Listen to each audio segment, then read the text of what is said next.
Good evening, everyone. Welcome to an extra special episode of Lost Above Replacement. We are recording on a Wednesday night because we are, I don't want to say lazy, but maybe No, lazy. we're busy. That's the word that We are ends in busy Y. and dealing with Wi-Fi issues. Yeah, That sounds like a personal problem there, Shout Mac. out Verizon. Skill issue there, Mac. Sorry, Mac. Yes. Skill issue. Cannot condone Verizon. We are not sponsored, by the way. Fellas, it's baseball time. How are you guys doing? It's always good to be back here on the podcast, and I've been going through a lot of baseball in the last few days here, and man, it's been a whirlwind last week or so in the world of Alex Clark, whether it be for the Boulder Collegians, whether it be for my own personal stuff. It's been a lot, and I'm glad to be on podcast again. Yeah, I'm doing all right. I'd say it's just really, really hot in New York, and I'm not gonna lie, it's kind of tiring. Feels like every time I step outside, I'm sweating just because it's blistering. But yeah, I'm just kind of hanging around. I'm honestly getting excited for the Olympics. I'll tell you that much. The Olympics begin next week, if you wouldn't believe it. Oh wow! So I'm really excited for that. And then I'm going to Japan at the end of the month. So yeah, you guys are going to be without me for a couple of weeks while I am on the other side of the world. But then you'll get me back at some point. But yeah, I'm doing all right. Mac, I'm going to tell you right now, you've made a horrible, horrible decision. Not for going to Japan, because I want to do that too. But you're leaving Splash and I alone again on podcast. You saw how bad that turned out last time. Yeah, I know. So I'm a little nervous actually. But I think we're going to need to have a stand-in. Is David available? That's a callback. What about producer Jack? We should get Jack in. Actually, yeah. I can talk to Jack. I'll get let him producer know. Jack on. Good deal. Sounds good. Deal. We're doing pre-production during the podcast. Yes, this is great podcasting, by the way. Even better podcasting coming up. We have a draft. Believe it or not, we can actually do these. Usually we do these just confined to the group chat and we text back and forth, or sometimes we hop on a Discord call. But today we are doing it live. The air quotes there if you're not watching us on YouTube. Check out the YouTube page. I do need to update some things. Check out the Twitter. Check out the Instagram at LAR_baseball for the Twitter and the Instagram. But we have a draft today, and we have an extra special draft. We are drafting our all-time home run derby participants. And to be clear, this is not just like players who've been in the derby. This is like if we were making a hypothetical home run derby of all players ever, this would be like who we would most want to be in the derby. And I'll also say this, I definitely think that participating in the home run derby definitely gives you a little bit of an edge just because you've done it before. I do have one question for you, Splash. We didn't talk about this earlier, and I apologize for that. What format are we using with the derby? We are going, I guess we're just going to use the standard. Are we going to use what we had this year, or are we going to use the timer? We're going to use the combination outs and timer that we had in the 2024 Home Run Derby. I can't give any thoughts on that. I did not watch it. I did. Good job, Teoscar Hernandez. I watched Spoiler it. alert. Good job, Pete Alonso. Spoiler alert. He didn't do all that well. Alec Boehm, he did pretty poorly. A fraud. Alec Boehm, somehow with only 21, I think finished with the highest total in the first round. It felt he was tied with Jose Ramirez. Oh yeah, he was tied with J Ram. Yeah, you're right. Okay. So, anyways, today we are each picking 4 players. We will go in a snake format. We will pick 4 players each for our all-time home run derby. No repeats. Standard draft rules. Home run derby experience is not a prerequisite. You can choose players who played before 1985, the first year of the derby. You can choose active players who've never been in the derby. If you want to choose Madison Bumgarner, you are more than welcome to do that. I remember the days. I wanted Mad Bum in the home run derby. Yeah, no, I get you on that. Yeah, 100%. Also, me thinks, especially with Shohei Ohtani as a pitcher next year, me thinks we should have a 1 through 9. 1 pitcher, 1 catcher, 1 first base, so on and so forth. Maybe make it 10 and you have a DH in there, like a Ozuna Schwarber type. That's fair, but at the same time, I think my problem with that overall is just that now you're guaranteeing some people are going to be in and some people are going to be left out because there's a lot of, say, power hitting first baseman, but not a lot of outfielders. Not as many power hitting second baseman. And you're going to be that's a tough part. selecting Yeah. just one. I think. Okay, hear me out. Before we get into the draft, speed round. Ohtani, Cal, Alonso, Ozzy. It's in Atlanta, so relax. Okay, I'm following. Isaac Paredes. Any of the shortstops, there's like 17 of them that I would give like Ellie De La Cruz in the home run derby. Your outfield, I know Judge isn't going to do it. Soto's not going to do it. So that makes it more difficult. We don't care so much about who will and who That's not. A good point, but I'm trying to have a more realistic outfield. That's fair. Schwarber DH, then your outfield. We'll go with Tyler O'Neill. We will go with Jack Sawinski, and we will go with. We have the Dodgers covered. We will go with Fernando Tatis Jr. So there it is. That's my home run derby lineup. We have Ohtani, Cal, Alonso, Ozzy, Paredes, Ellie De La Cruz. I've totally blanked on the left.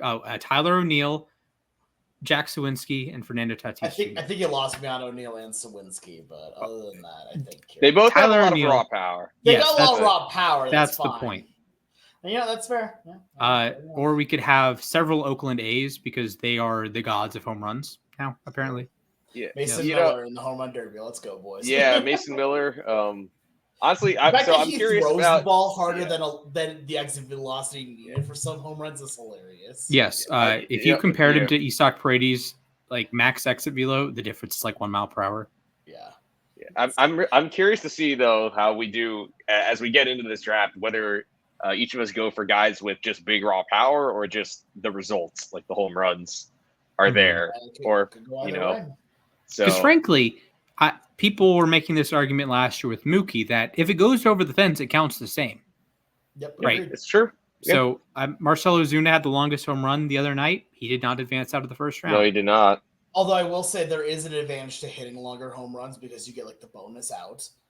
Yes, the bonus outs are true, but if you just hit home runs to begin with, you don't need the bonus outs. Mm-hmm. No, I'm aware with you, but no, right. I'm saying that could factor in. That's true. What else could factor in is Alex's order. He has randomized it. He has gone through the trials and tribulations of randomizing an A, B, and C situation. I know it took a long time. It took a lot of computing power. Lay it on us. I mean, it actually did take a while because they randomized the list 15 times. That was the number that Matt gave me, by the way. Okay, great. I will now be looking and revealing the list. Drafting first is me. Mac is second, Splash is last. What a shocker. No, legit, like that is I'm not. And we're doing this. We're doing this snake draft, correct? Yes. Yes, it's snake draft. All right, sounds good. So sorry for the YouTube. Like for the non-YouTube audience, I just showed my phone screen that showed it. All right, Alex, you're on the clock. You guys get a test that as soon as like I finished that, I just went and put it down. Did not look at it again. Okay. All right, so I'm gonna be going first here, and I don't care if this is homerism. He is one of the best home run derby participants of all time. I'm taking Ken Griffey Jr. Griffey, his swing. Yeah, that makes sense. Pretends to be shocked. Yeah, no, the absolute goat when it comes to a home run derby format. Just hits bomb after bomb after bomb. Arguably one of the most famous home runs hit during a home run derby with one that went off the warehouse. This is true. Baltimore. Yep. All right. That's my first pick. Mac, you're on. Okay. I'm gonna go with one. This guy probably could have been the all-time home run king if it weren't for the ballpark he played in. I'm going with Willie Mays. If we put him hypothetically, like next year it's in Atlanta. Like I think if Willie Mays did a home run derby in Atlanta, like he would hit so many home runs. Yeah. That's the thing, is that a lot of his home runs got knocked down at Candlestick Park. So I think Willie Mays would ball out in the home run derby. 100% agree. Okay. Rip Jacoby Jones. Rest in peace, by the way. I get back-to-back picks here. My first pick is the obvious pick. Babe Ruth in a home run derby. Are you serious, folks? That was. Oh yeah. Are you serious? So that's just the easy pick. Round 2. This is a pick that I don't exactly know if will be the most popular pick, but I will take it now. When you talk about showmanship, that's what the Derby's about. You want the big personalities. You want the big boppers. You want the guy who has control of the moment. Give me Mr. October Reggie Jackson. No, I respect it. I respect it. That's a good pick. That's a very good pick. All right, I'm next up, and I'm going with one that might be, I don't know if I'd say controversial, but it's one that might catch people off guard. I am going with Ichiro. Now, you know what? That's fair. I honestly thought about him as a late sleeper. I'm surprised Alex didn't take him in the 4th round.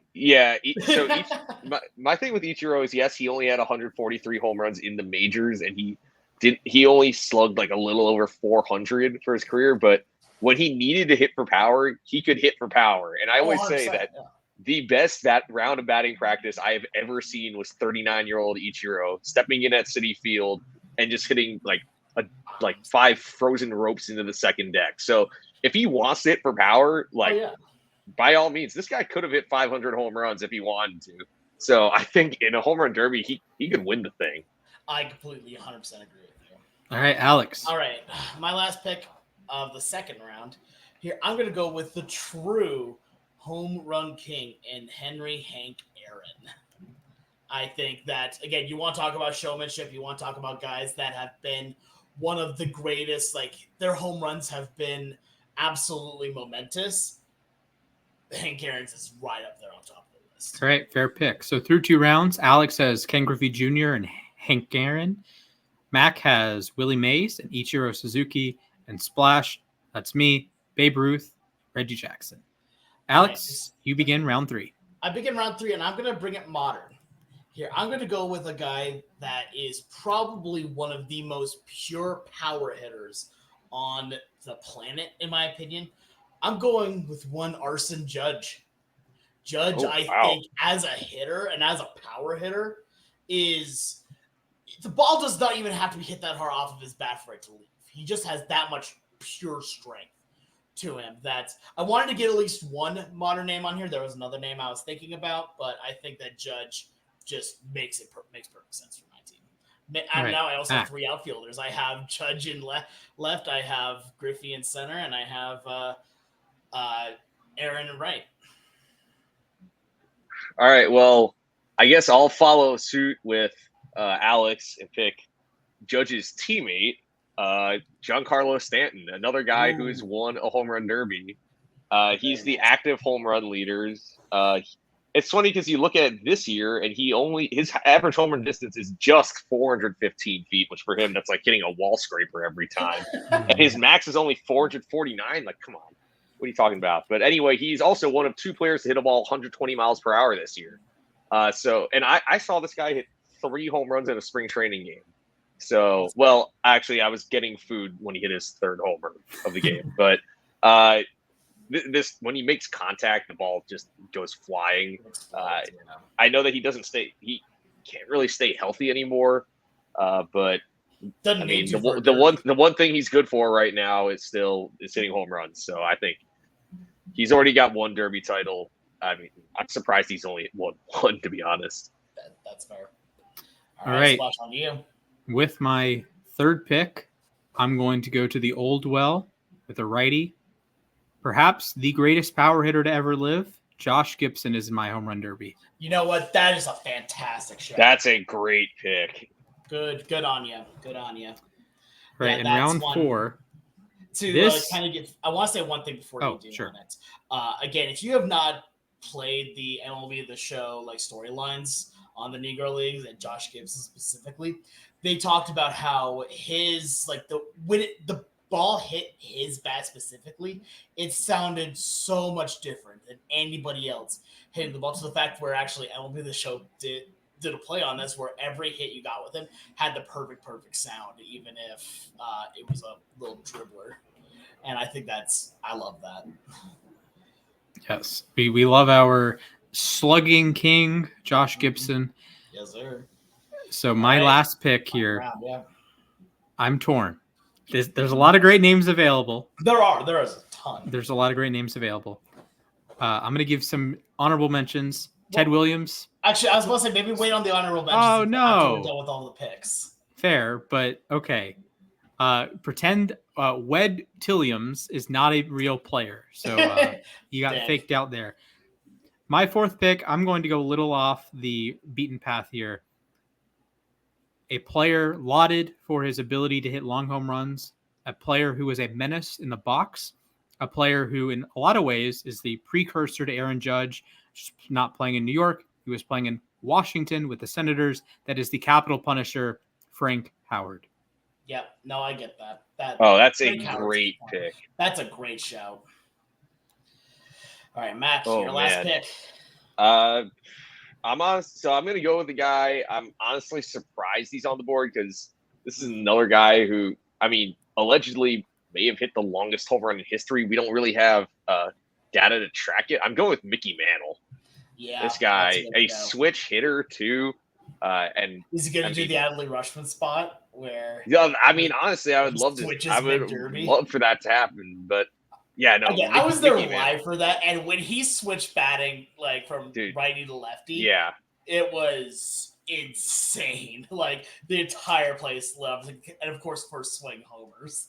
Yeah, and he's a local kid too. He is a local kid. Yeah, well, I mean, Oregon State, I believe. Well, relatively local. Yeah, Mickey Mantle though apparently, I think, there's a ball that he hit supposedly that went like 500, maybe 600 feet or something. Like, it's All right. All right, Alex, wrap us up. Pick here. I'm going to be taking one Terry from MLB Power Pros 2008. No. So I've had a number of names going through my head too. And I've finally settled on one because when this dude was producing, he was arguably the best hitter on the planet, the most effective hitter on the planet, whether it was home runs, whether it was getting on base, even played a little bit of good defense too. But as a power threat, it was impossible to deny how good he was. And that was one Albert Pujols. Ooh. Member of the 700 home run club. Exactly. So you're going to go with the true number. He's also been in some homer derbies. So you know what? He's got the experience. No, Pujols, one of the most fun hitters of all time. Oh, yeah. One of the strongest hitters of all time. So. All right. I will recap here. Alex takes Ken Griffey Jr., Hank Aaron Judge, Albert Pujols. Mac takes Willie Mays, Ichiro Suzuki, Giancarlo Stanton, Mickey Mantle. Splash takes Babe Ruth, Reggie Jackson, Josh Gibson, and Frank Howard. So before you guys defend any of your picks, before we give any honorable mentions, make sure you hit us up at LAR_baseball on Twitter. Let us know who had the best draft. Which one of us? Do you think we snubbed anyone? We'll talk about honorable mentions here in a minute. Do you think Alex ran away with it? Mac ran away with it? Splash ran away with it? Oh, yeah. Let us know what you think. Who would win out of the teams, groups of players, who would win? And out of the 12 players, who would stand above and who would win the all-time home run derby? Just from how I'm thinking of it, right? If people have more history to them, they may go with Splashes. Because Splash, you had a lot of older picks that honestly I respect. I respect all the names that you brought up. Mac and I went a little bit more modern. Slightly more modern, yeah. But definitely have also had our own, historical picks. I think all of us, any derby that has these 12 names in it together, all in their prime, would be like pay-per-view. You would have to pay just to watch it one time, and then if you ever want to see it again, nope, gotta do it one more time, and you'd be doing it hand over fist. I'm surprised. A certain player hit 762 home runs. Yeah, 73 in a season. I was about to bring that up. He's not on the list. Yeah. Also, no Ted Williams. Yeah. No Sammy Sosa. No Mark McGwire. I will be honest. I was teetering on the brink of taking Mark McGwire. I did want two lefties and two righties. Another name that went through my mind here at the end of there was Alex Rodriguez. too. Was A-Rod's not part of it. No Jim Thome, no Frank Thomas, no Ott. Adam Dunn, he was on my short list. Yeah. That's fair. Like, honestly, and I think that just really goes to show like how many like prolific power hitters have been through all of history. And Ralph Kiner, 7 home run titles. 100%, yeah, Ralph Kiner. I still think the oddest pick overall is still Mac with Ichiro. But, and let me say this though, before anyone says anything, I understand and we are all Ichiro stands here. We are all Ichiro stands here, except maybe Splash, you're a little angry at Ichiro after. Okay, we're not going to talk about that. That is a different part of Losses Above Replacement. That's a story for another time. So, anyways, that's from Curve with some Rise. Yes. Let us know on LAR_baseball, the Twitter account. Let us know who won the draft. Who would win in a hypothetical? Who would you take? Who would your first pick have been? Would you have taken Griffey? Would you have taken a different player who would start in the home run derby? I'm actually surprised Mac didn't take Pete Alonso. That was the other one I was thinking of. Was Alonso.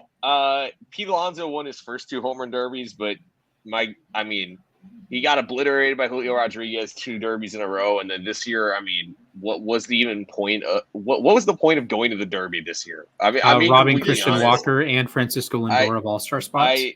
I'm someone who defends Pete Alonso a lot, but that made 0 sense to me. Because once Alec, like with all due respect to Alec Boehm, when I saw that Alec Boehm was the second participant named to the home run derby, I had no doubt in my mind that they were going to find some way to get Alonso in it, because honestly, I thought after last year he was going to take a break, but Judge, Ohtani, Soto had all turned down their invites, and Stanton was hurt. So Betts was hurt. He was in it last year. Acuna was hurt. Is hurt. Yeah, exactly. These guys, like, Tatis because hurt. of all that, like, they probably needed Alonso to be in it. Like, one thing that may have been fun if we wanted to do this idea again is we have to put one like rookie in or one like player that only has like less than 2 years. Rhys Hines, anyone? Rhys Hines is kind of nasty right now. Yeah. Hey, I'm with you on that. Rates and Barrels said he had 90 grade power.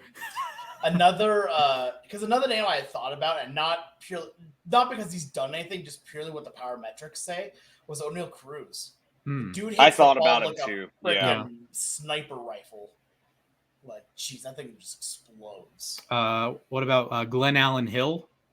Yeah, I thought about Glenn Allen Hill. Yeah, I mean, I was really. It was just it's tough to narrow it down to just 4, but I mean, there's a number of guys who I like. I mean, like McGuire was definitely one I considered. I mean, he hit a ball 538 feet. You know, he's Omar Mazzara. It's not I mean, Mazzara, yeah. I was thinking about Joey Gallo, honestly, a little bit. Dude, how can you not have the true power hitter Juan Uribe? I loved Juan Uribe. So, like, yeah. Juan Pierre, yeah. Now, I will add the caveat. Hit just one. I will add the caveat.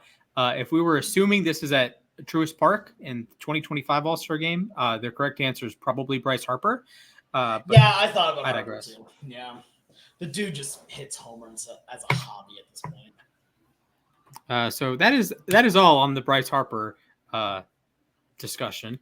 Home run derby. Congratulations to Oscar Hernandez. Beat Bobby Witt Jr. in the final. Witt came just short of tying the game. So fun times there. Former Astro as well. So got to respect the Astros. All-Star game itself. We had a Tungsten Armo Doyle performance by Shohei Ohtani. He had every National League RBI, every National League walk, and the National League lost 5-3 thanks to a Jaron Duran home run. Shout out to Jaron Picks on Twitter, by the way. Nice, yeah. He had a ticket with Duran at 45-1 to win MVP, and he won MVP, which is unbelievable. So they win 5-3. Duran with a 2-run homer. Ohtani had a 3-run homer. Also drew a walk. The best part of it was having all of the players, AL and NL, in the on the scorecard. So it's like took up my entire phone when I took a screenshot and posted it on Twitter. So nice. We love that. Ronaldo Lopez scoreless outing. Christopher Sanchez got 2 outs on 2 pitches. So congratulations, the American League. You will not be hosting Game 7 of the World Series unless your team deserves it based on merit. So.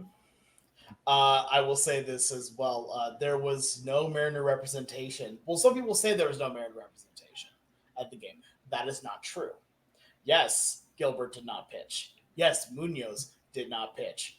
But you know what did make an appearance? Hot dogs from heaven, baby. Oh yeah, that was amazing to see. And they had the Mariner Moose out with it too, so it was Mariner representation at the All-Star game. Oh my days! Even playing "Ooh baby, do you know what that's from?" was awesome. Beautiful. All right, so beautiful. Good performance there. Mason Miller got the dub. Hunter Green got the loss. Emmanuel Clase got the 104 miles an hour. Yeah. Oh, that was pitches. We were robbed, honestly, of a Harper Miller matchup. Oh my gosh! Yes, please. That would have been crazy. Okay. Yeah. On my soapbox, Mason Miller made Shohei Ohtani look like a little child in the batter's box. Yes, agreed. That was nasty. Yeah, that slider, bro. That was. Oh my goodness! What do we think of Skeens starting? I don't think we had a. I was okay with that. I was on board with it. Yeah. Okay. Considering that it's basically just like a fan event at this point, like who the fans want to see the most, they want to see Skeens. So, sure. Okay, because I as like a Braves fan and a Chris Sale truther this year, I was hoping it would be Sale, but then they moved his start to Tuesday and Sunday, so obviously it wasn't going to be Sale. So it's fine. I get it. I would have had Skeens pitch the third and Sale pitch the first, but that's okay. Anyways, let's move on to our second topic, which ironically enough is about another kind of the second half, or if you're the Padres, the final 38% of your season, because they've already played 99 games. Why MLB? Nonsense. Anyways, wow, that's oof. Yeah, that's great. Every team has played like at least 96 games. It's wild. Not the record that came back in the 70s, but today's topic: second half breakouts. I hope we all prepared one or two. Yep, I got a couple. Okay, Alex, big man. Mm-hmm. Tell us who your second half breakout will be. I'll do my first one, easy, and it's one that needs to break out. Is it a number 44 for the Seattle Mariners? It is number 44 for the Seattle Mariners. Legitimately, looking at what Julio has done this year has been disappointing. Fielding wise has been fantastic. Do not get me wrong. Him as a fielder has been amazing to watch, but hitting wise, along with the entire team, has just been bad. And it's been very un-Julio-like. However, what has been kind of like Julio is that the first half, he struggles a bit, usually the first month or so. This time it really extended out and it needs to stop very much now. But the dude has shown that he can play at that elite level. And even when he's not getting hits, he's still hitting the ball hard. The biggest issue that he has right now is he's striking out a lot, just being undisciplined at the plate. You clear that up. You just focus on swinging at pitches you know you can hit. You are going to have a monster second season and hopefully lead Seattle back to the playoffs and the first division win since 2001. But again, the entire Mariner offense needs to wake up. The fact that you have a team lower batting average than the Chicago White Sox is absolutely painful to watch. Like, it's not good. It's not. It can't. There's no way how you can even say that it's good at this point. But no, like the team is winning 100% because of their pitching. Like their pitching is just otherworldly. But if anyone needs to heat up, it's Julio. Everyone gets better around Julio as well. So if he gets better, he's a spark plug for the team. Keep that going. You have other guys that are doing decently well around him. Just Julio, you heat up, it's going to be good. All right, Mac, hit us with your breakout candidate. I'm going to go with O'Neal Cruz. The Pirates are actually at 500 as of right now. So good on them. Granted, their last 3 games were against the White Sox. So, anyways, I think Cruz, he's off to a solid start with an 855 OPS in July. He had an 820 OPS in May. Heck, he's been solid ever since May 1st. He's had a really rocky April where he struck out 45 times in 121 plate appearances.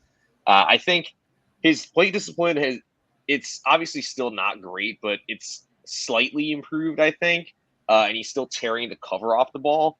This is the first time we're seeing him over the course of a full season in the majors. So I think the second half, I think he's going to continue to make adjustments. He's going to continue tearing the cover off the ball. I think we'll start seeing more of that potential that we know he has. So I think he's going to have a big second half, and I think if the Pirates are going to try to contend, and maybe there'll be buyers at the deadline. I don't know if that's actually likely, but I think Cruz is going to have a great second half, and we're going to see him finish the year with about 30 homers.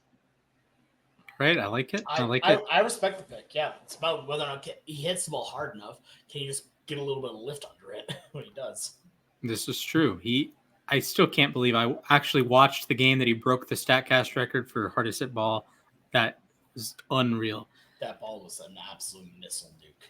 Yeah. Was it even like not even a homer?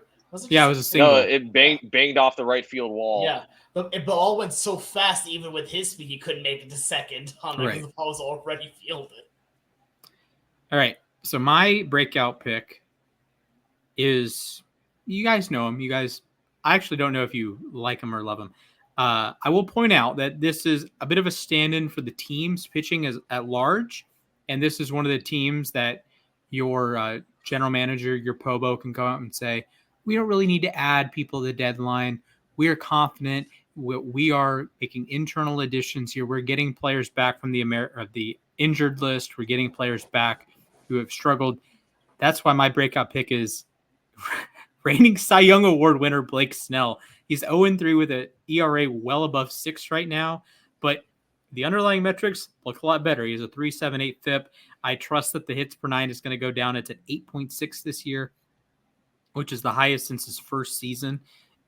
He's a guy that still strikes out a lot of guys. His walk rate is actually down from what it was in San Diego, and I think it could trend down a little bit more as we proceed through the season and San Francisco's rotation begins to take shape. You have Logan Webb up top, but the Giants are getting a lot of reinforcements back. Remember Robbie Ray, old friend of Alex's? He's coming back. I think the Giants are going to be poised to make a little bit of a run here. I don't necessarily know if they're going to make the playoffs, but I think Blake Snell is going to pitch a lot better, and he's going to look more like the Cy Young Award winner we know and love, as opposed to a guy with a 6 ERA. How dare you make me remember Robbie Ray in the year of our Lord 2024? Yordan Alvarez. I'm surprised you didn't mute me for that one. I'm about ready to. All right, Alex, do you have a pitcher breakout or do you have another hitter breakout? So that's one I wanted to go pitcher here, but okay, I'm going to keep it to Seattle because I want to. But because this is another pitcher that is coming off of the IL here and has had a lot of stuff on him here, a lot of hype built up around him, and that's Gregory Santos.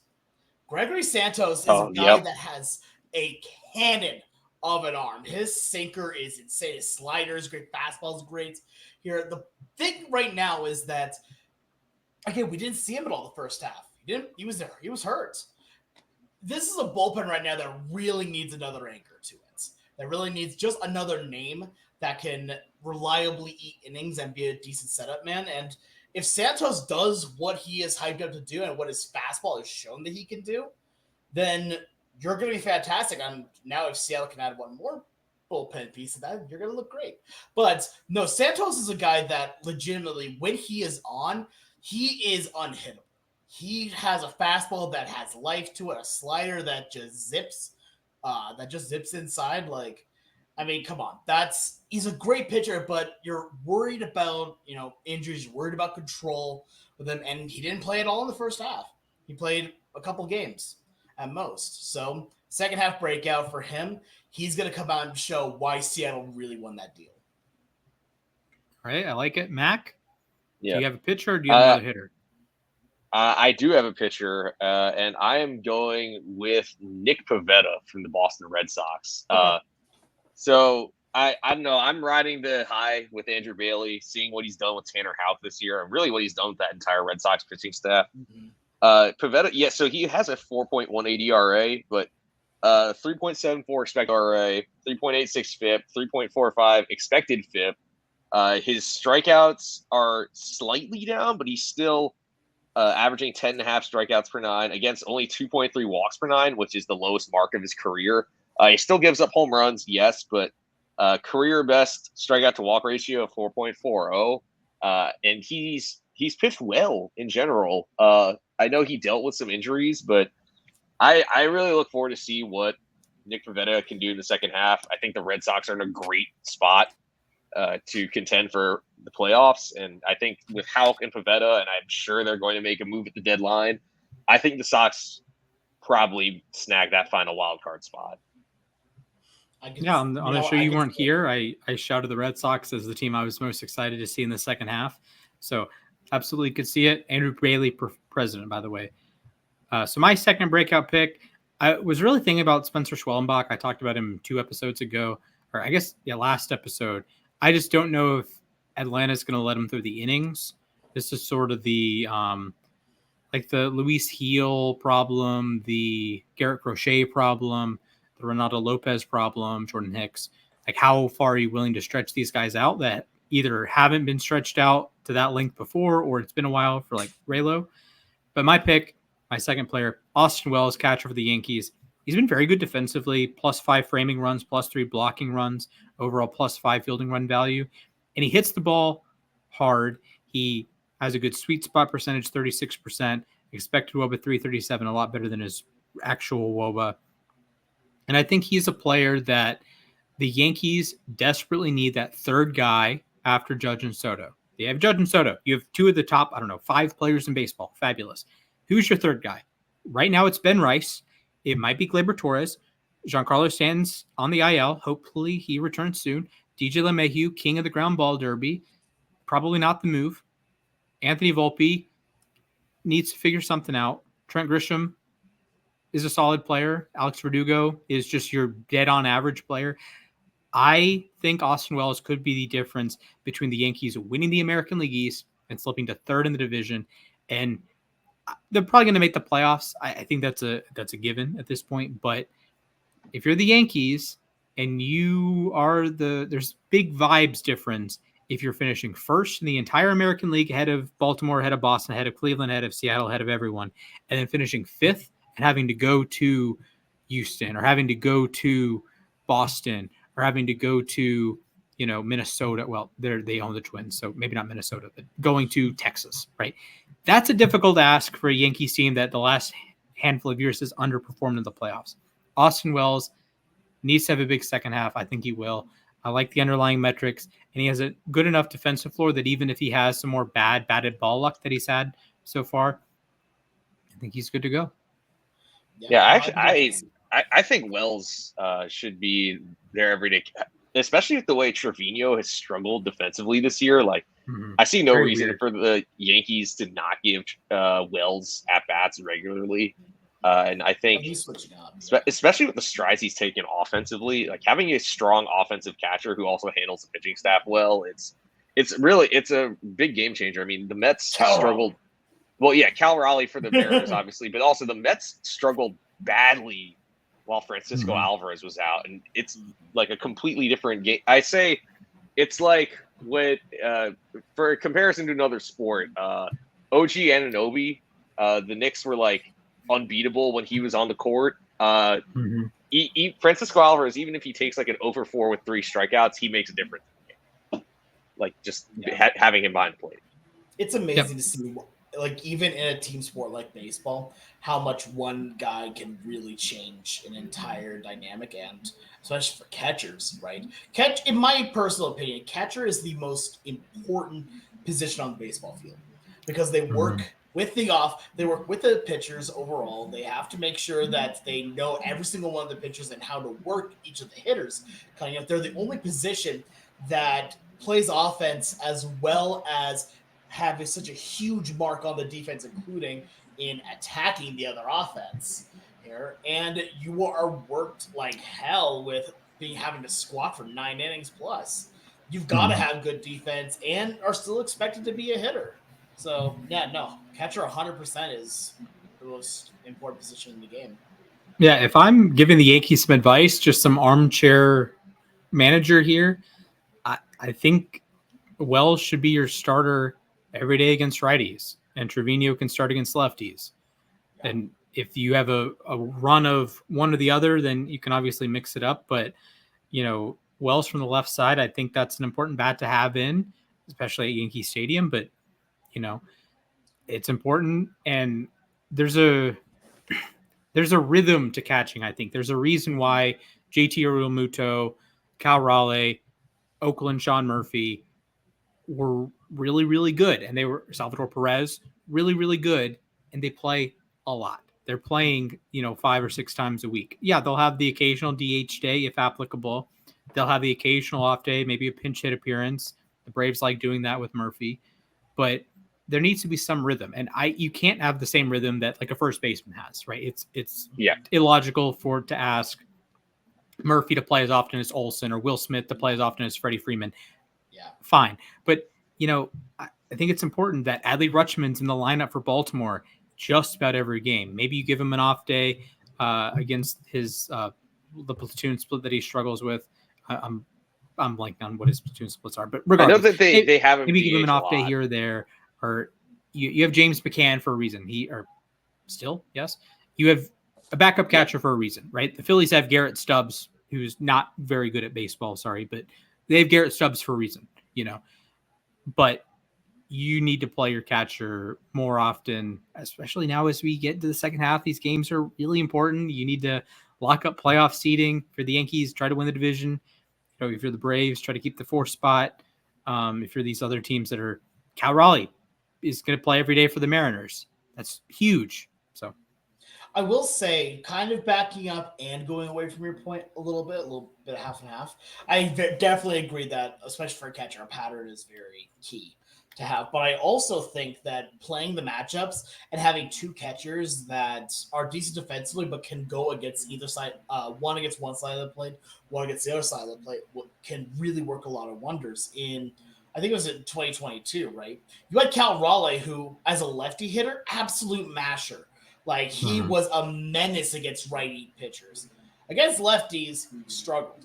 That's when you put in Tom Murphy to catch, and he was, again, not as good defensively as Cal, but he still did enough to work through, and he absolutely mashed against lefties, and they had one of the best catching tandems in baseball that year.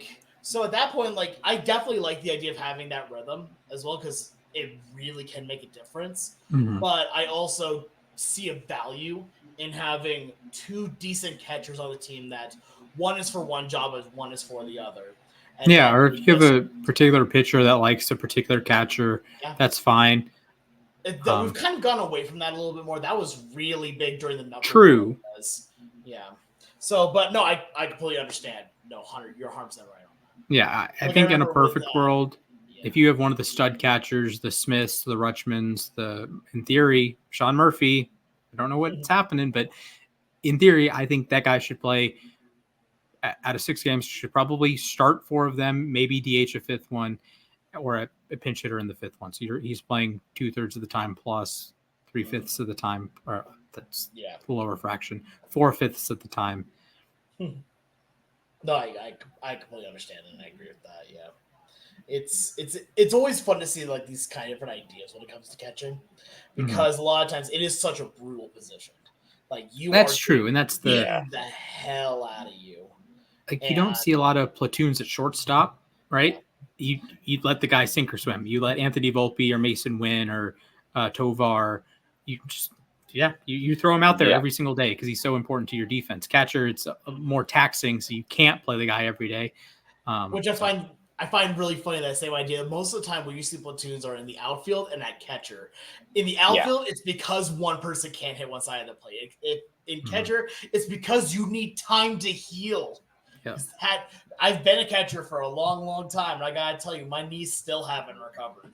I remember I remember for a brief period of time in Little League, I thought I wanted to be a catcher, and then I tried catching, and I never wanted to do it again for a reason. One of the saving graces for me was I was a catcher for a very, very long time. And then we got another catcher on the team who was, I'll admit, he was better than me. And then they moved me over to first base, and I was a defensive wizard at first base. So they're like, all right, no, this is a happy accident. This is fun. We got the Evan White over here. Yeah. Mac, what's your player comp? Your baseball player comp? My baseball player comp, Darren O'Day. Okay, yeah, okay. No, that's fair. That is a good point. I would say mine is Joe Creedy. One-time All-Star Nice. Joe Creedy. Yeah, Silver Slugger Very over good Alex defensive. Rodriguez for some unknown reason, but very good defensive we do have third a reason. baseman. A World Series champion, by the way, too. Yes. Fair enough. Yeah, no, 100% on that. So, Alex, I hear you have an extra special segment for us. I do. It is I'll time. give you the reins. Once again, for it's not just a Boulder, it is the Boulder Collegians here. And hello. There we go. I was about to say, all right, am I on for this? Yeah. It has been a very interesting week for the Collegians. And I say that because a lot has happened and not all for the best. They had their final series against the Arvada Elites here and they needed both games in order to win the league. And they won one of them. They won the first game. The second game was, in my personal opinion, they had a lot of errors in the game, and it was quite a bit sloppy overall. But they gave it their best. Ended up losing it 17-15. And I've been given word that more than likely the season is over. They had a game again, 2 games against the Mile High Travelers that was supposed to be for Monday. However, the games were canceled due to a lack of pitching. And there's one more Lumberjacks game that needed to be made up, although I'm being told that more than likely it will not be. So that means I have now called the last of my games with the Boulder Collegians more than likely. They're still going to make a trip down to Wichita. I will not be traveling with them due to a number of reasons. But I wanted to spend just a moment here talking about some of the players on the team and some of the guys that have really shelled out as well as the team itself. First and foremost, the name I want to bring up is one Diego Castellanos, who will be famous for a lot of things, but one that will be swearing on air when I interviewed him. But that was fun. It was funny. It was a good bit. He did the whole JP Crawford spot. I will not be repeating the word said, though. But he had, in my opinion, one of the most impressive offensive seasons I've seen from a hitter. He was 5 points shy of batting 500 here while leading the team in RBIs, leading the team in OPS here of qualified hitters, I should say. Slugging 629 and on-base percentage just shy of 600 and 43 RBIs. To give you kind of an idea how big that is, the next closest RBI total to him was 34. He had 9 more RBIs than the next guy after him. He was an absolute masher at the plate, but also played tremendous defense. For St. Mary's College of California, he is going to be a hell of a ball player. Also, guys, Derek Woolwine became a walking madman after walking 7 times in one series of 2 games, where at one point he walked 4 times in a row.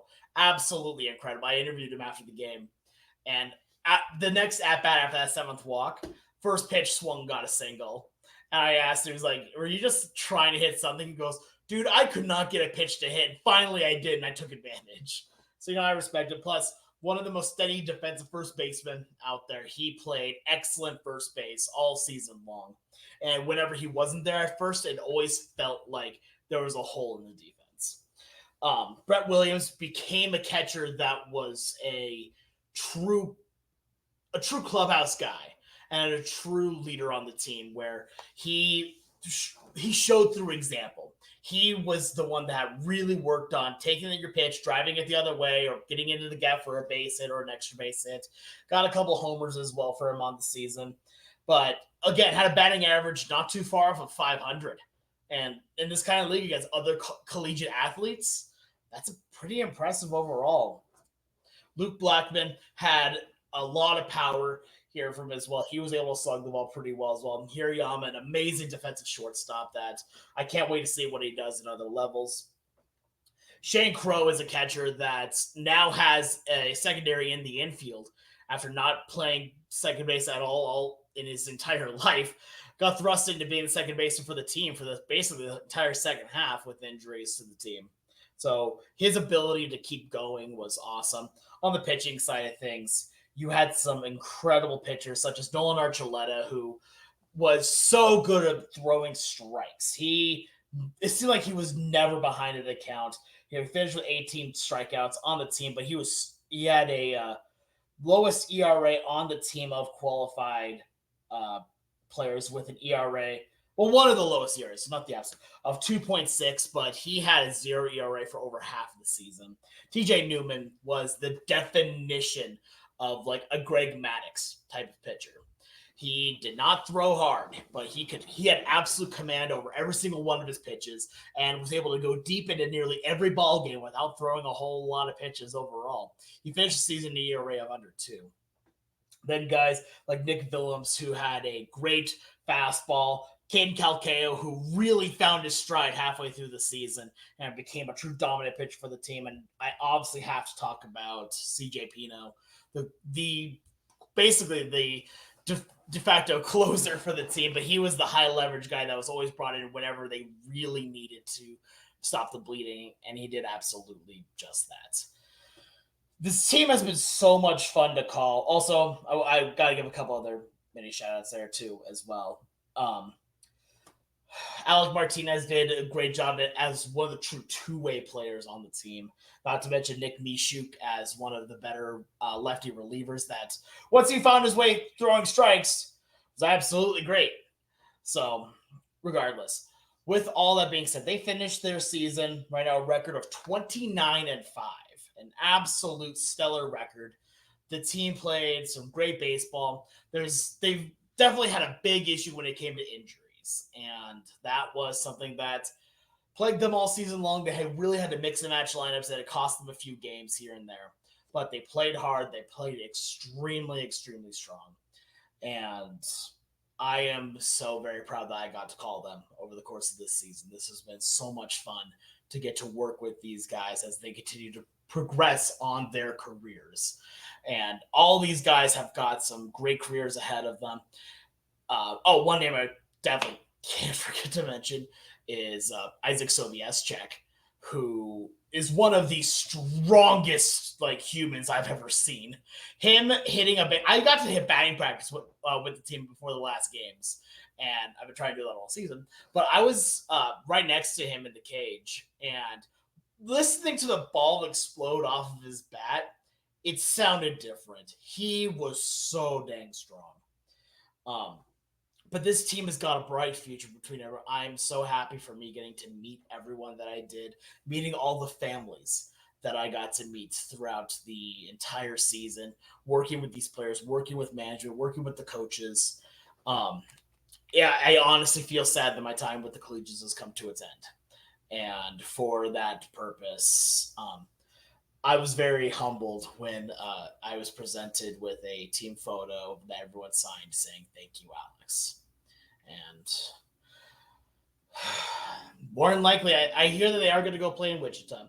So maybe we might have one last Boulder segment before retiring it overall. But I want to thank you all for paying attention and listening to me talk about the Collegians over the last several weeks. I love the fact that I've gotten to talk about this team and their exploits over the course of an entire season long.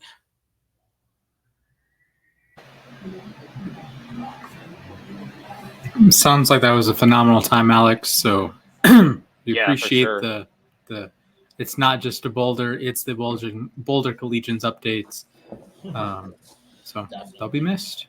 Potentially they'll be missed. I mean, they will be missed when we are eventually done. Yes. Yes. I know what you mean. Yes. Okay. Well, that was a pretty clunky transition. Oh my goodness. Are you ready for an even clunkier one? Yeah, the one that's happening at the it's trivia time. Yeah, woo. Yeah, trivia. Yeah, let's go. Okay. We have another episode of the Mac and Alex Cup. Today we have our home run derby themed let's go. Trivia. Real quick, can I say one thing about trivia? Okay, Alex. I saw a post on Twitter that just made me bust out laughing. The original tweet said, get yourself there's nothing sexier than a man who locks the hell in during trivia. The first response to that was James Holzhauer showing his winning percentage for Jeopardy. I'm like, You know what? That's fair. That's a fair point. Yeah. That's the GOAT right there. True. All right. Today we are throwing it back to a segment I like, Who Am I? But with home run derby contestants. So rest in peace, Howie Schwab. Here we are. Mac and Alex. I would like Mac, pick a number between 1 and 10. 7. Alex. 6. Alex, the number was 3. You may choose a topic between 1 and 8. Okay, let's go with 7. Okay. So you get number 7. There are 5 clues. You will get the first one here. Mac will get the second one, and you'll alternate. You will get the last clue, though. Depending on how early you answer, that's the number of points you get. So if you get it on the first clue, you get 5 points. If you get it on the last clue, you get 1. If you get it wrong, the other person gets to go. You may also pass instead of guessing. So if you get one guess. Okay, only one guess. Gotcha. So are you ready? Yes. All right. This 2014 All-Star went 0-4 in the Derby. Oh, I'm going to answer on this one. I believe that's Robinson Cano. That is not the answer I'm looking for. Oh, okay. Mac. Later, this player played for both teams in one state in the same season. Oh, man. Am I supposed to just guess now, or you can pass? Well, if you pass, then you just keep going down the list. Yeah, you would keep going. You can just ask for the next clue. I'm gonna have to pass. Okay. He notably did not play for the Atlanta Braves. Oh, I know the answer then. Oh, okay. God, I should have gotten this on clue 1. Yasiel Puig. Yasiel Puig, that's right. COVID legend, is correct. I remember watching him go 0-for in the Derby. Wow. Yes. Okay, that is correct. Mac, you lead 3-0. I mean, I think my guess was still valid. That's true. Yeah, Robinson Cano has gone 0-for in the home run derby. I also saw him get last in the 2013 home run derby, but didn't he go 0-for in the year that he was the captain? Yep, 2012. Yes. Yeah. Oof. All right, Mac, 1 through 8. Just don't choose 7. Okay, I'll choose 4 then.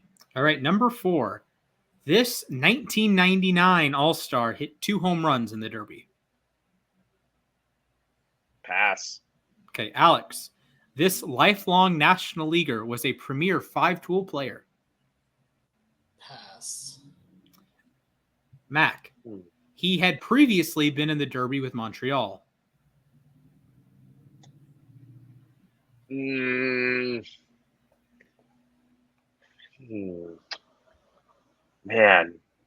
I'm going to have to pass. Okay, Alex. He retired with the Cardinals. Oh,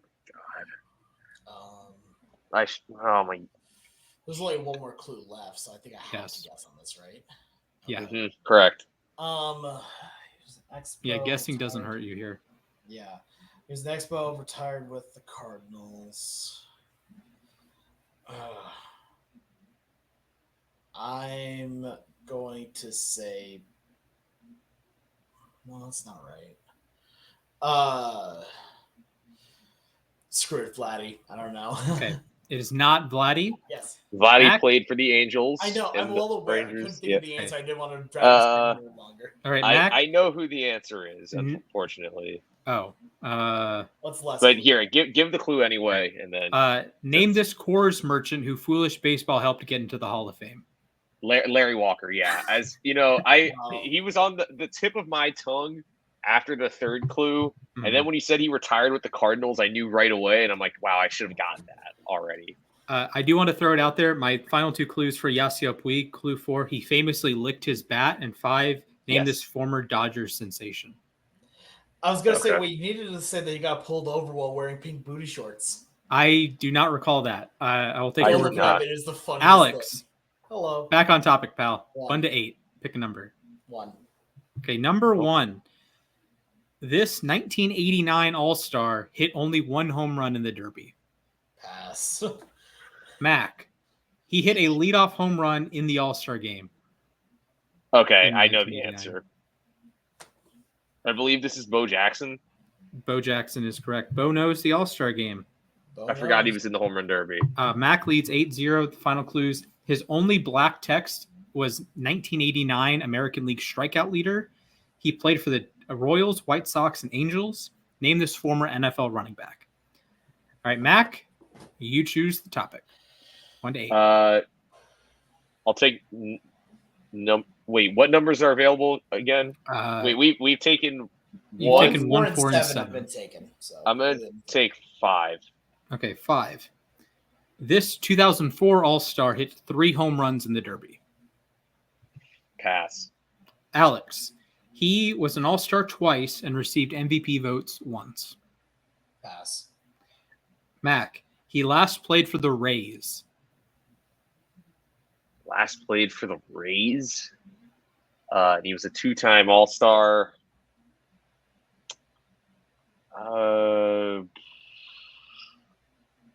I'm going to have to pass. Alex, in 2023, he was a one-season wonder for us at LAR and the subject of a certain Mathias Altman Kurosaki article. Oh, God. I'm so mad right now. Dang, I don't read your writing. Oh, my God, Alex. Why would I read Mac's writing? It's weird.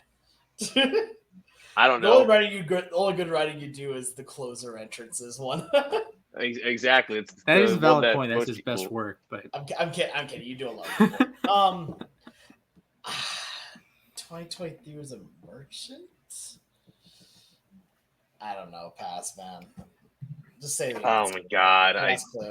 Name the former Rangers third baseman. Hank Blaylock. I did not know he was in the home run derby, but it makes sense. All right, Alex, please choose a number between 1 and 8. 2. All right, this 1992 All-Star hit 4 home runs in the Derby. Pass. Mac, despite being the third place finisher and MVP that season, he was traded that offseason. Pass. Alex, the team he was traded to, he won a World Series with them. What year did you say this was again? The Derby was in 92. Derby was in 92. All right, this is oh no, that's not even close. Are you passing? Yeah. Okay. Mac, he was top 3 in MVP voting for 3 different teams. Ooh. I'm just going to take a guess here. I think this is Fred McGriff. It is not Fred McGriff. Oh, Alex, name this member of the 500 home run club that you could play with in MLB Power Pros. Frank Thomas? It is Gary Sheffield. Oh. He was on the Padres, got shipped off to the Marlins, won a World Series with them in 97, was top 3 in MVP voting with the Yankees and Bravos. Fair enough. Right. All right. So, Mac, you lead 9-0. And you're on the board here. 3, 6, or 8? Let's go with 8. All right, 8. This 2018 All-Star hit 16 home runs in the Derby, but lost in the first round.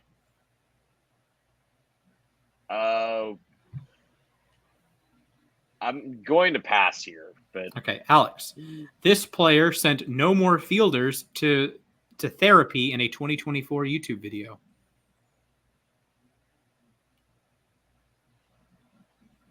Pass. Mac. He is often depicted striking out against poor ceremonial first pitches. Oh, wait, this guy was in the home run derby? Oh my God. This is Javier Baez. Yeah. It is Javi Baez. That's a really good clue. I like that one. If I had that one before, I would have been like, oh, I know exactly. I completely forgot that he was in the derby. I know that he was great that year, but yes, he was. Yeah, he was on the cover of second in MVPs that year. Sorry, 20. Yeah, 20. All right. Alex, you get either 6 or 3. And Mac has secured the win, but I want to read these clues because I thought they were funny. Oh, 100%. Yeah, I need to get at least 1 point. 3 or 6? I said 6. Okay, 6. This 2007 All-Star hit 2 home runs in the Derby. Pass. Mac, His previous team went to the World Series the next season after he left in free agency.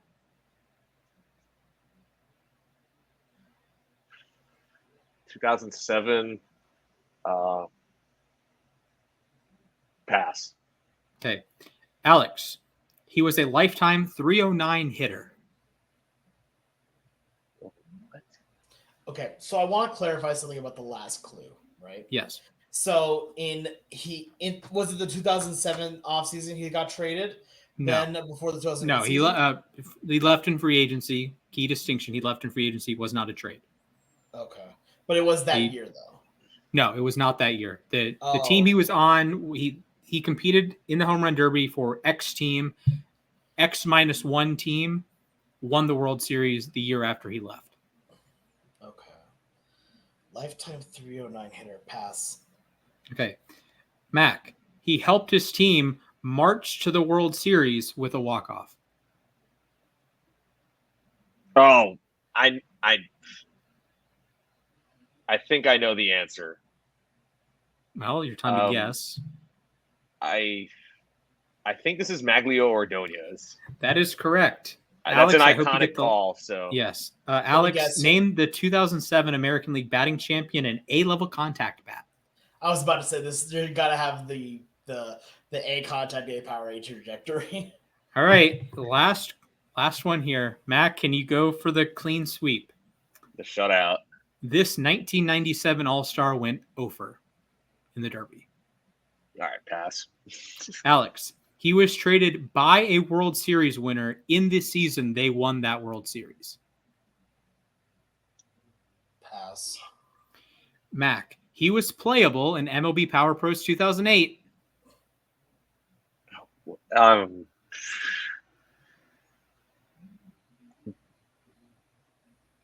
gonna have to pass here because I don't know what team he was on. All right, Alex, he married a Women's World Cup winner.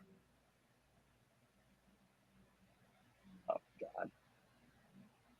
I think I have to guess on this. Yes, you do. Yeah, you do. I think I know the answer. A-Rod. Mac, name Boston's version of Derek Jeter. Exactly. Nomar Garciaparra. You know, as soon as he said, because I know that he married Mia Hamm. Yes. So, yeah. All right, cool. I got swept. Okay. Wow. A solid 15-0 there. Mac, good job. Thank you, Splash. Rest in peace, my cardboard with all my questions. Also, I respect the hustle there. That's definitely very detailed. My bosses at the grocery store probably don't, but that's okay. Oh, whatever. Okay. Oh, yeah. I thought that was enjoyable. Sorry, Alex. Yeah, I liked it. No, that was fun. I just am not just because I won, but because I thought that was very well put together. No, I agree. I think the idea of that was really fun. Legitimately, there are a few of the clues I would have gotten if they were like one earlier. Like the Javi Baez one, I would have immediately gotten if the second clue was just he's frequently depicted striking out to back first pitches. I would have known that immediately. The Sister Jean one. Sister Jean, yeah. Also, shout out No More Fielders, the GOAT, and shout out Foolish Baseball. True. Legit, I still think my favorite one of that is still either the Sister Jean for the Javi Baez strikeout or the 50 Cent. Yes. 50 Cent, yes. Yes. So when I threw out my first pitch with the Collegians, I said my one goal is I did not want a 50 Cent it. Oof, yeah. And hey, I threw a strike, so we take those. Yeah. All right. Who would like to go first with our time to ourselves? I'm down. Let's do this. All right, Alex, in Tres, Dos, Uno. So, kind of piggybacking off of what I said during the Collegians segments, this summer has been legitimately one of the best of my life. And I am so happy that I got to spend the time with these great ball players, with this great organization. It has been so much fun to get to call baseball again. They really reinvigorated my love of play-by-play, letting me really just shine with whoever I wanted to be on the mic. Letting me really get to work on my own craft while getting to be the absolute best that I felt like I could be. And it feels really weird that it's done. That's more than likely done. I'm hoping that right now I'm going to be moving on to quote the Sandlot, bigger and better games.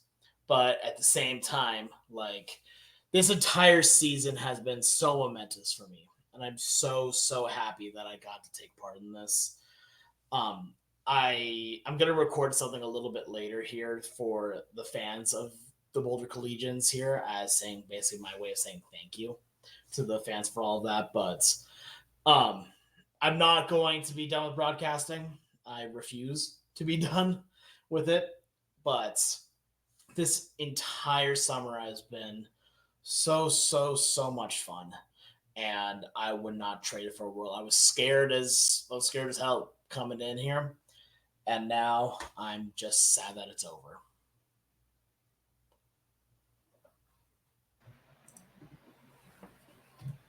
Yeah, powerful stuff there, Alex. All right, Mac, would you like to go, or would you like me to go? You can go. I'm still gathering thoughts. All right, count me down.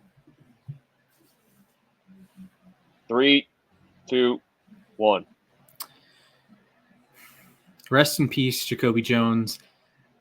There's always a weird feeling as a sports fan when one of your favorite players in the league joins your team, and sometimes it doesn't go well, and then sometimes the player helps you win a Super Bowl. And Jacoby Jones was one of my favorite players in football, even before he joined the Ravens. When he was in Houston, just as a kick returner, punt returner type, third wide receiver, fourth wide receiver. Love those guys. Like, love the Leon Washingtons of the world. Love the Devin Duvernays now, the modern ilk. Love the Jamal Agnew's of the world. That's just like my guy, right? Marcus Sherrill's old Vikings corner and kick returner. That's my guy. Devin Hester, Cordero Patterson. And Jacoby Jones was my guy. He was my kick return. He was my, return specialist. He's my Super Bowl hero. In all honesty, my Super Bowl MVP, sorry, Joe Flacco. And it sucks to see a great guy, a great Raven, a great man die so young. And rest in peace, Jacoby Jones. My condolences to his family. My condolences to the Ravens family, the Ravens flock. Another untimely death. I saw a clip of Jalen Ferguson and Jacoby Jones at a preseason game from a couple years ago, and that just, it sucks that someone's son died at 40. Someone's rest in peace. Also, Steelers legend for Mac. So rest in peace. Yeah, I was really sad. Rest in peace, Jacoby Jones. Like Splash said, gone far too soon. Only 40 years old. Yeah. All right. I guess it's my time. Yep. Somebody count me down. Sure. 3, 2, 1. All right. I just need to talk about Pete Alonso for a second because I understand if you're a Mets fan, you are frustrated with the way he's played this year. He has not played up to par. And it is a contract year, but of all things for people to dunk on him about, the Home Run Derby, in my opinion, is not one of them. The Home Run Derby is a fun event that he loves to take part in. It's just him being himself and having a good time. And yes, you could say he takes it seriously or whatever, but I mean, he's a professional athlete. Breaking news, guys. Everyone has something that they want to win. Everyone loves winning. Everyone has an ego, okay? So I think, the fact that like everyone, including Mets fans, for some reason want to dunk on this guy is kind of ridiculous. From what I understand, he's very good off the field with the community. I mean, heck, he was in this to try to help youth baseball leagues. So I understand if you're frustrated with his on-field performance and all that, but I think there are reasons to be frustrated with him, but I thought that this past week, the hate was overdone. I also think his struggles have been exaggerated this year because of his contract. But I just want to say, I think we all need to back off this guy a little bit because it's getting a little ridiculous.